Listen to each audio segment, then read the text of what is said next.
실과 복지 보겠습니다.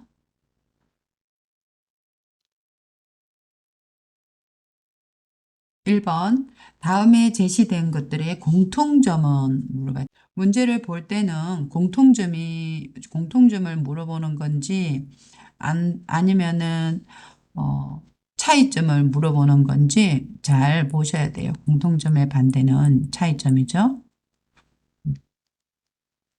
그래서 고용보험, 국민연금, 산업재해보상보험, 사회보험이네요. 사회보험. 사회보험, 음, 소셜 인슈런스, 사회보험, 그 다음에 공공부조, 공공부조가 있고 또 사회복지 서비스가 있습니다.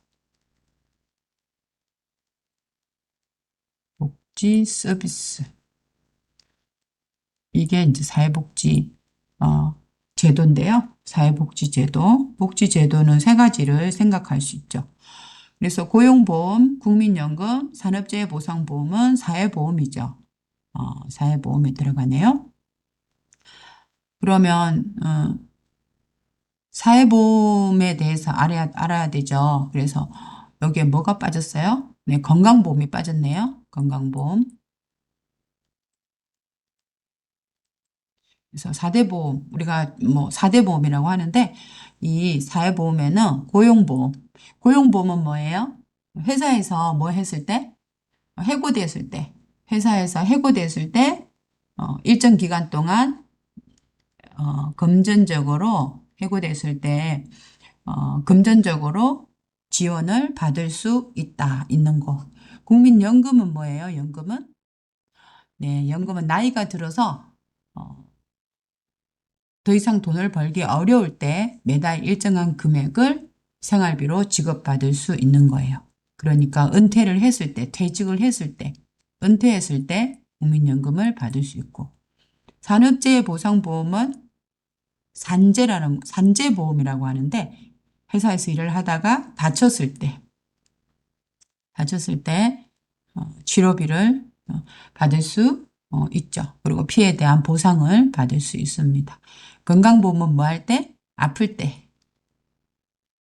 때 이제 건강보험을 받을 수 있죠. 그래서 공통점은 이거 네 개 다 사회보험이라는 거예요. 사회보험에서 구술 문제에서 사회보험을 설명하고 그 중에서 한 가지를 자세히 말해보세요 라고 이야기를 하거든요. 그러면은 여러분은 사회보험에는 건강보험, 고용보험, 국민연금, 산업재해보상보험이 있습니다. 그 중에서 건강보험을 설명하겠습니다. 건강보험은 아파서 병원에 갈 때 의료비의 일부를 지원받을 수 있습니다. 이렇게 설명하면 될 것 같습니다.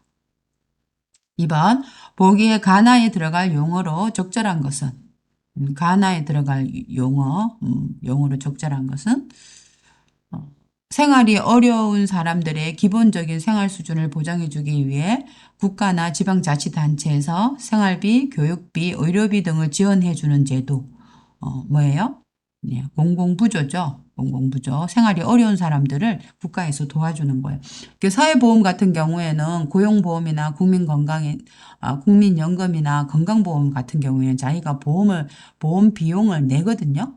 보통 때 보험을 들어서 이제 비용을 내고 있다가, 문제가 생겼을 때 그 지원을 받는 건데, 그래서 내 돈을 미리 내놓는 거예요. 그런데 공공부조는 아니죠. 이거는 국가에서 100%다 도와주는 거, 생활이 어려운 사람들한테 도와주는 걸 공공부조라고 합니다.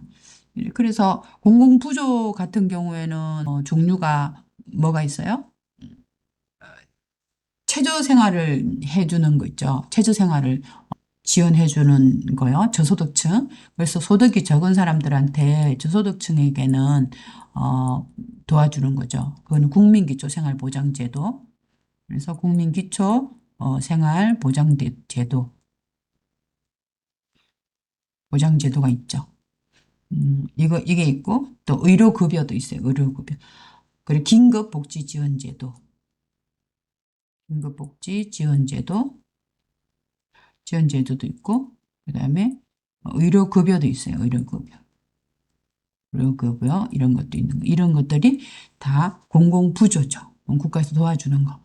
갑작스럽게 어려운 일을 당해 생계 유지가 곤란한 저소득층 가구를 지원하는 것은 이제 긴급복지 지원이죠. 답은 3번입니다. 한국 사회복지제도의 설명으로 옳은 것은 국민연금은 의료비의 일부를 지원해 준다. 국민연금은 나이가 들어서 돈을 벌기 어려울 때 생활비를 지원해 주는 것이 국민연금이죠. 건강보험은 의료비의 일부를 지원해 주는 거 바뀌었네요. 1번하고 2번하고 바뀌었어요. 이것도 잘 외워야 됩니다, 여러분은. 취직보험은 해고됐을 때는 취직보험이 아니라, 이 해고가 되었을 때는 다시 취직을 할 때까지 금전적 지원을 해준다. 그러면 이거는 고용보험이죠. 고용보험. 산업재해보상보험은 회사에서 일하다가 다쳤을 때 병원비 등 피해에 대해 보상해 준다. 그래서 맞죠? 그래서 산재보험은 우리가 보험금을 미리 비용을 주는 게 아니라 100%다 회사에서 보상을 해 주는 거예요. 회사에서 산재보험을 들고 있어야 되거든요. 4번 다음 빈칸에 알맞은 기관은 어떤 기관을 이야기를 해요? 신분증 관련 업무나 체류기간 연장 같은 경우에 체류 자격 변경, 우리 비자 변경하는 거 이렇게 체류 허가 관련 업무나 귀화시험이나 국적 취득 등 국적 관련 업무 같은 거 어디예요? 이런 여기에서는 이제 이 1345죠. 1345 하면은 외국인 종합안내센터죠. 그래서 외국인의 출입국 행정 민원 상담과 정보를 다국어로 지원하는 곳으로 전화번호는 1345이다. 외국인 종합안내센터입니다. 다음 중 아래 글의 내용으로 옳은 것은 보면 한국에서 수개월 월급이 밀리면 받을 수 있는 방법이 없다. 월급이 밀리면 받을 수가 있죠. 옳은 거 물어본 거예요. 외국인 종합안내센터에서는 외국인의 재판 관련 일보다는 이런 아까 위에서 본 것처럼 체류 허가 관련 업무, 기하시험 이런 거죠. 재판에 대해 관련 업무 대신 진행해 주는 것은 아니죠. 대신 진행해 주는 것보다는 이제 어떤 변호사와 그다음에 외국인 간에 무료 통역 서비스를 통해서 법률 자문을 이제 받는 거죠. 그래서 무료 통역 서비스를 이제 해줄 수 있는 곳이 외국인 종합 안내센터였죠. 그다음에 그 대신 진행해 주는 거는 아니에요. 외국인 종합 안내센터에서는 변호사와 외국인 간의 통역 서비스를 지원해 준다. 이게 맞네요. 그리고 외국인 종합 안내센터에서는 주로 다문화 가족 자녀 언어 발달 서비스 제공. 외국인 종합 안내센터에서는 법무부에서 지정한 변호사가 센터 그 상담사의 통역 지원을 받아서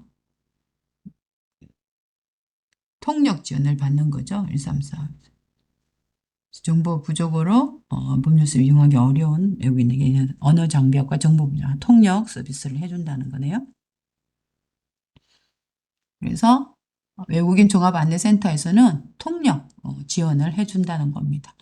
한국에 살고 있는 외국인 중 공공부조가 적용될 수 있는 사례에 해당하지 않는 사람은 한국에 살고 있는 외국인 중 공공부조가 적용될 수 있는 사례에 해당하지 않는 사람. 대한민국 국민과 결혼한 사람. 그렇죠. 이 결혼 이민자. 대한민국 기업에 취직한 사람. 법에 따라 난민으로 인정된 사람. 난민은 전쟁을 피해서 우리나라에 온 사람들을 난민이라고 하거든요. 그래서 이런 사람도 구조를 받을 수 있죠. 대한민국 국적을 가진 자녀를 돌보고 있는 사람. 그렇죠. 그리고 대한민국 국민과 결혼 이민자.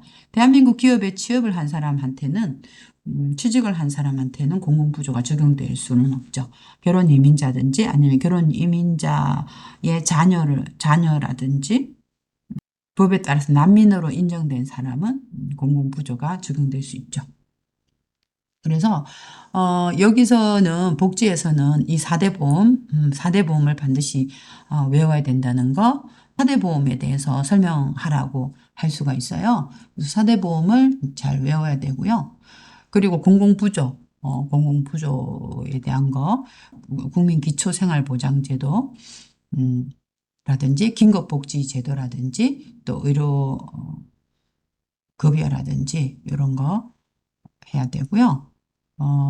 그리고 다문화 가족을 위해서는 그 공공부조 같은 경우에는 외국인이라고 다 부조를 해주는 게 아니고 한국 국민과 혼인을 한 사람, 또 대한민국 국적을 가진 부모나 자녀를 돌보고 있는 사람, 난민으로 인정된 사람, 이런 사람들을